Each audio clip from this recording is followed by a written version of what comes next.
আসসালামু আলাইকুম। আশা করি সকালে ভালো আছেন, সুস্থ আছেন এবং যে যেখানে আছেন নিরাপদে আছেন।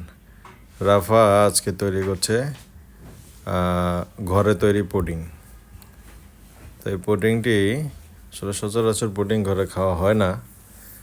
তারপরও আজকে রাফার কুকিং যে ভিডিওগুলি হয় সেটির মধ্যে একটি পুডিংয়ের ভিডিও দিয়ে দিলাম। তো পুডিং তৈরি কম বেশি সবাই জানেন, তারপরও প্রসেসটা দেখছেন।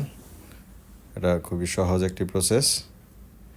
আমরা বাইরে অ্যাকচুয়ালি ঘুরতে গেলে, বিশেষ করে দূরে কোথাও ঘুরতে গেলে খাবার দাবারের পর ডেজার্টের সাথে তখন কিন্তু পুডিংটা খেয়ে থাকি।